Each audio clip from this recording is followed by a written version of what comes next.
Today, we are going to talk about creating a winning atmosphere in a new program.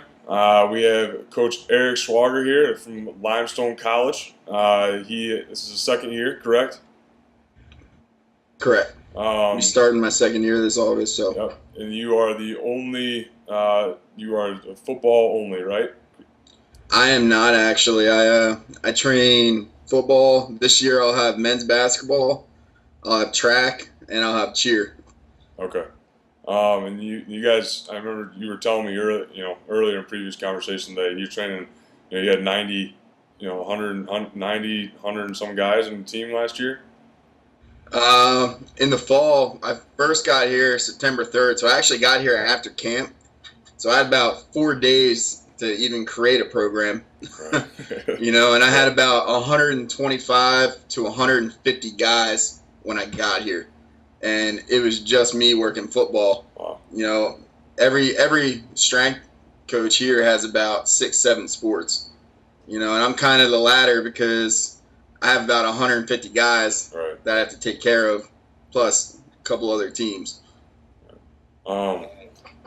Before we go into everything else, tell me a little bit about yourself, just so everybody can kind of get a little background on you before we get started.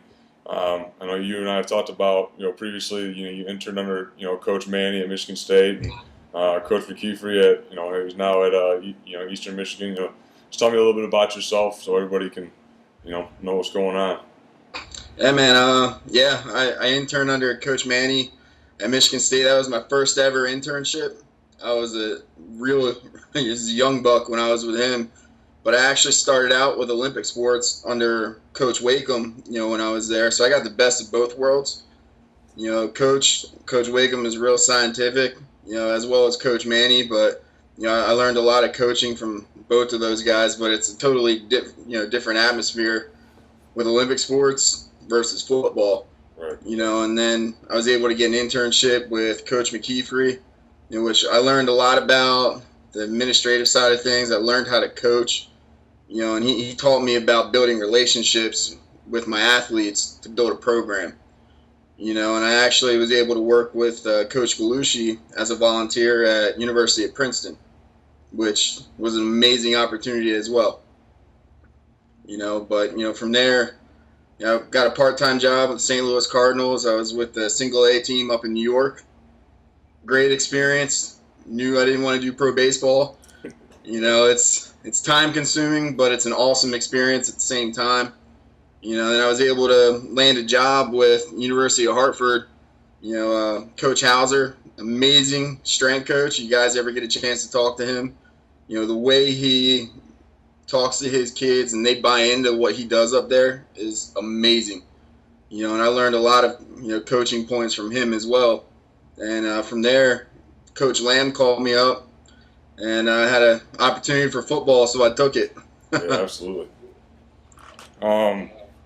So, before this, do you have any playing experience, or where did you play at? Did you play in college? What did you play in high school? This and that. I was actually a soccer guy most of my life, and then I just loved the environment around football, and I started out at Lock Haven. I got recruited for soccer, and then I switched to playing club lacrosse, and I got involved with Brian Wilt, who's an ex-strength coach of Michigan State. He's a professor there, and he got me into training athletes, and he was actually the one that got me my first interview to go to Michigan State as an intern. Oh, okay. All right. And it kind of just bloomed from there. There you go. We're going to start with the first question. You have been in the program for 2 years. Now this is the second year of football, right? Yep. What have you, and what are the big obstacles that you face, going forward, to build a winning atmosphere around your team? The biggest obstacles are, you got to remember, I have 125, 160 freshmen. Actually, I have 190 coming into camp this year. Which is, we're roster driven. Not all those kids. We'll have 125 on the roster, our red shirts, gray shirts, but the past year they were all freshmen, So they're coming into a new opportunity. High school, everything's kind of laid out for you. Their time management, going to classes. Well, now they get to college. We have no upperclassmen, no leadership yet. What do you do? Right. You know, and my first 2 weeks here, and I'm not lying when I say this, I had a lot of people miss lift.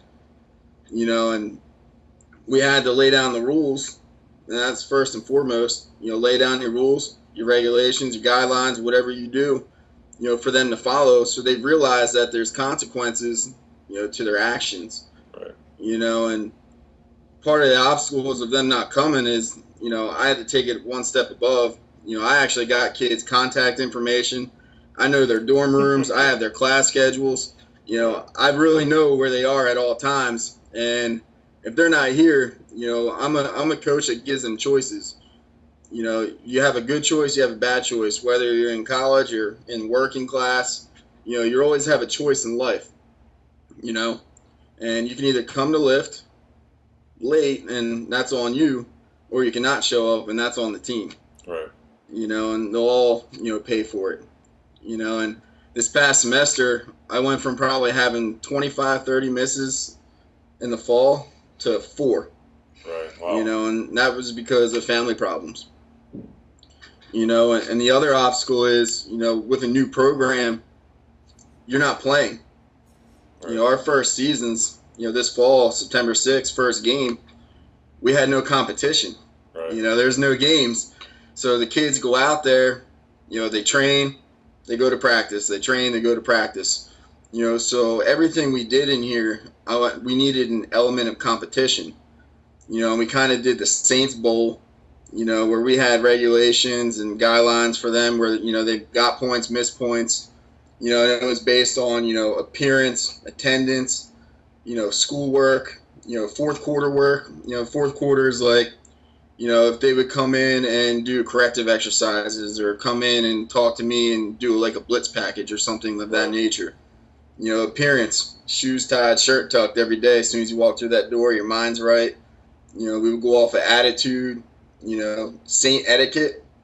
It's kind of, I found out you got in trouble, and I usually do. You know, it's because we hear everything. Yeah. You know, you get minus points for that. You know, but if you come, hey, coach, I got an A. Show me a test score. You got an A. You got 5 points, 20 points for your team for an A, B, C. You know, so we added that competitive nature. You know, and then at the end of lifts, we'd always do some type of competition. Right. You know, for those guys, because I mean, it just gets repetitive, so you got to keep it fresh. And with the young guys, you know, some guys come from great high school programs, some guys don't. Right. You know, so their athletic capabilities in the weight room vary. You know, all of our guys start out the same. You know, they don't lift heavy when they get here. They don't clean when they get here. They do progressions to those movements. You know, and it's hard to swallow for a lot of those guys. You know, and even with our testing, you know, they don't do 1RM testing when they get here. They max rep. Right. You know, and they're not allowed to bounce it off their chest now. You know, the 2-second pause at the bottom. Okay. You know, so I mean, a lot of that goes into one, and it's just one guy. Right. Yeah. You know, one coach, and you know, I'm lucky if I get an intern. You know, and I'm lucky if that intern's good. Yeah. You know, and we all know that. We've all been there, and we've all been interns. Some guys just need to learn. You know, but, you know, those were kind of my 2 biggest obstacles, you know, and the other one, you know, is first year program, first year head football coach, first year head football strength coach. Right. You know, so it's different, you know, when you guys are getting jobs, you know how we always know somebody. You know, well, I didn't know the coaches here. They didn't know me. You know, so it took some time for them to trust what I wanted to do. Right. And, you know, now we're on a good page. We're all on the same page. And, you know, Coach James is a great coach to work with, you know, with me. He lets me do whatever I want in the weight room. And he trusts his guys, you know, do what they're told. And we have this competitive nature now, you know, and now the guys that we had, you know, the 160-some guys, you know, they're starting to dwindle off. And I think we actually, from last year, we have 55 or 60 returning. So I mean that's a good number. Right. But those are the guys that we want. Yeah, definitely. All right. In the weight room, because you spend more time. We all know that we spend more time with the athletes than any other coach. And like you kind of answered this, kind of answered it already. But just kind of going like further detail, you build that competitive atmosphere. I mean, if you guys aren't playing, you have to, right? That's something you got to do. What are some, you say you have competition. What are some of the things that you do, for competition to get those guys riled up, to, create that competitive atmosphere, as you, like you said, you do the points. What all do you do for the points? You know what I mean? What do you, what are the competitions that you go about? Are they, you said you do them at the end of every lift, but did you have, certain points during the summer or any time of the year where you're doing like a big, strongman day, or you're doing, this and that?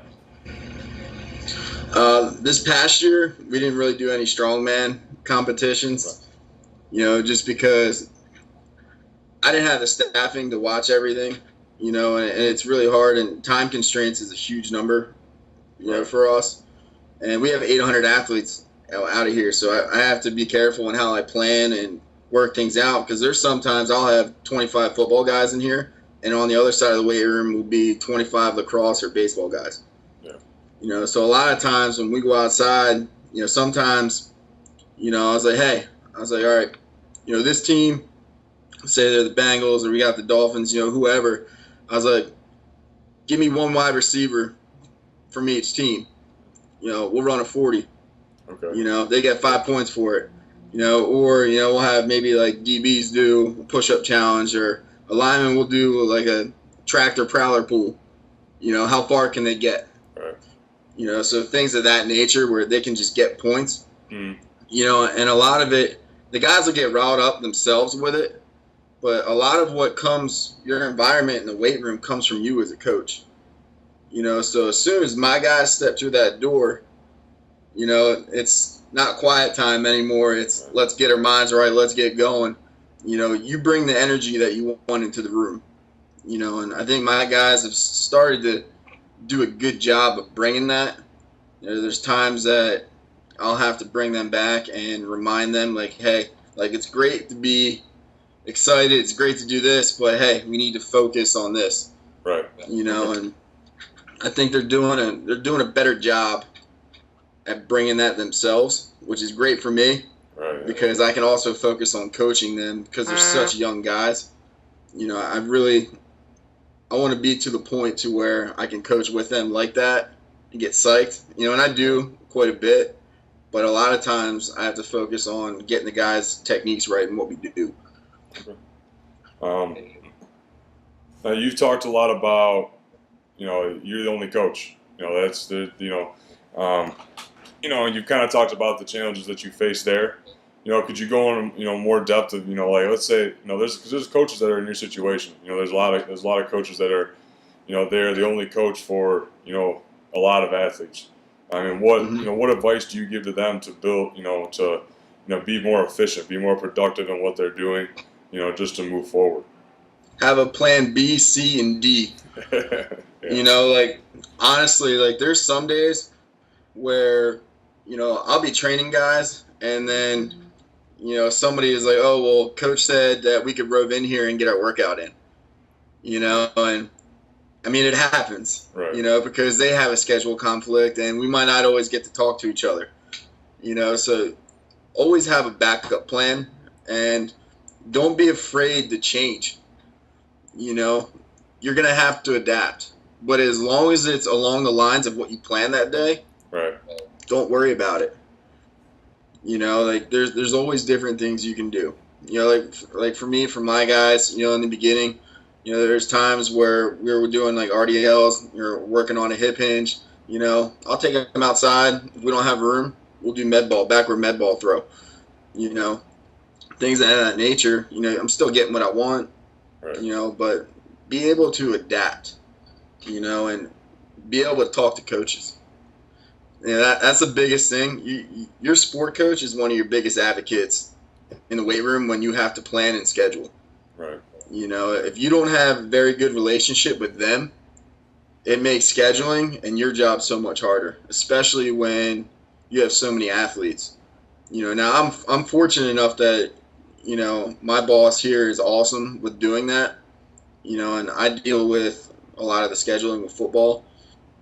You know, but he's built a great relationship with all the coaches here. You know, so it makes it easier, but at the same time, we have 800 athletes, and we just added on a fourth assistant.